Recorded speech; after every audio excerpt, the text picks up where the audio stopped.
So now we're actually going to calculate these trig identities. So these names might seem like they come out of nowhere, and honestly, it's because they do. They're just names of relationships that we know exist.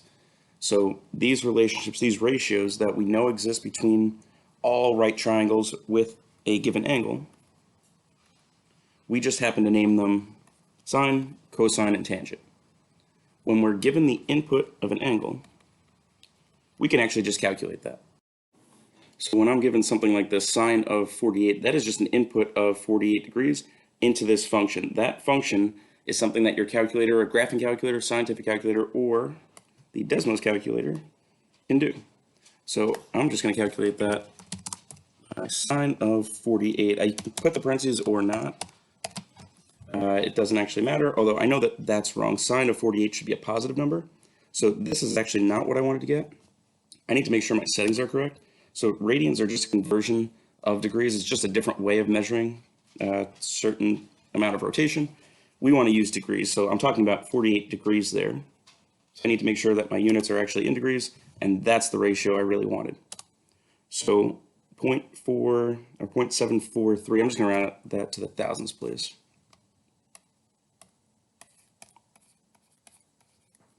So you could write that as a fraction. Actually, there's going to be times when we can write that as a fraction. Right now, if I'm just calculating that using the calculator, it's just going to give me a decimal to represent that ratio, 0.743. I'm going to do the exact same thing with cosine of 61.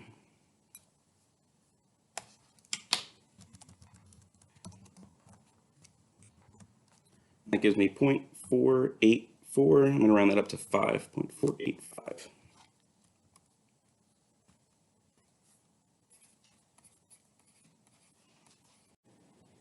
So you should notice on both of these, we get a decimal that's less than 1, and actually that's going to happen every single time.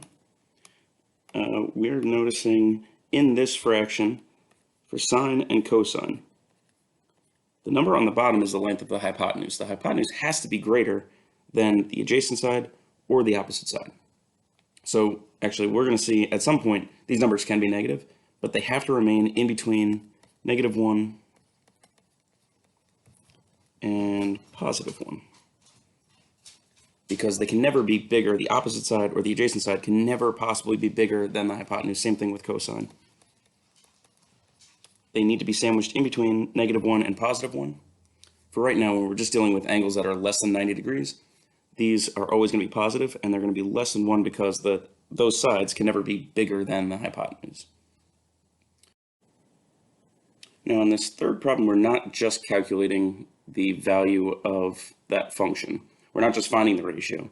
We're actually looking for the value of x here. So we're going to use that ratio. Using this angle, we're going to find a ratio between the side that we know and the side that we don't, and then find that missing side. So the important thing is that we identify what sides we have and what sides we want. Really, what side we have. We're only going to have one side. And then how that relates to the given angle. So looking at this angle, that's my theta. That's the angle that I'm really concerned with here. I have to decide which of these is actually going to be useful, sine, cosine, or tangent.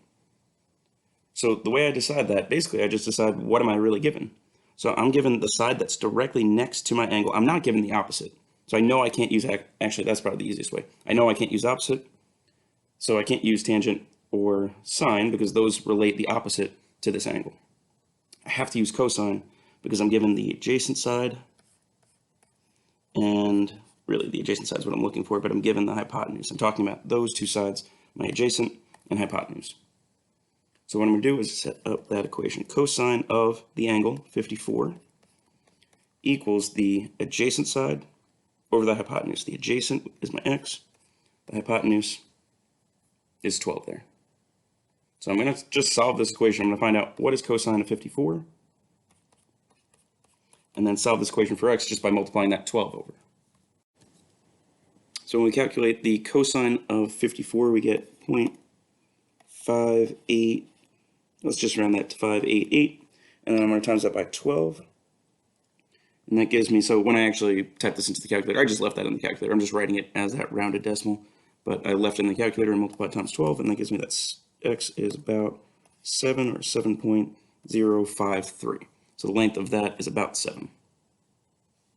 So this ratio, finding the value of that ratio, basically just helps me figure out whichever one I'm missing from that. I just have to decide which trig function do I need based on the sides that I'm given here and how they relate to the angle that I'm given. So in this second one, I'm given this angle, and I'm looking at the sides that I'm given. I'm really given the two legs of this triangle. I don't have the hypotenuse, so actually I'm going to do the same thing that I did last time. I'm going to rule out this one because that has a hypotenuse. This one, that also has a hypotenuse. I have to use the opposite, which is my x, over the adjacent side, which is 20 here. So tangent of that angle, tangent of 72, equals x over 20. And I decided on that just based on which sides I have and which side I'm looking for. So tangent of 72 is 3.0, let's call that 78. And my only step to solve for x there is multiplying that 20 over to the other side. So I'm going to just times that by 20. And that gives me that x is 61.554. So the length of this is about 61.5. And that should make sense. Make sure that, just double check to make sure that this makes sense. If this is 72, this has to be 18. So the angle that opens up bigger has to be opposite the side that's bigger. So 61 should be significantly bigger than that side. All right, on my next one, again, I'm looking at this side, and this side has my two legs. Anytime you're given the two legs, you know you don't have the hypotenuse. Actually, I'm going to use tangent again here.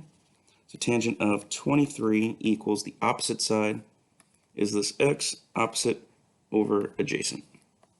So I'm going to find the tangent of 23 and then multiply that times 6. So we should get that that is 2.5.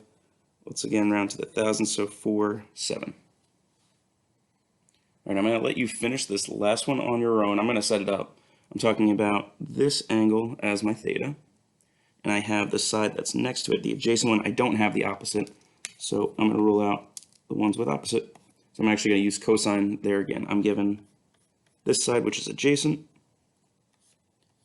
and that side, which is my hypotenuse. So the cosine of 39 equals my adjacent side over my hypotenuse.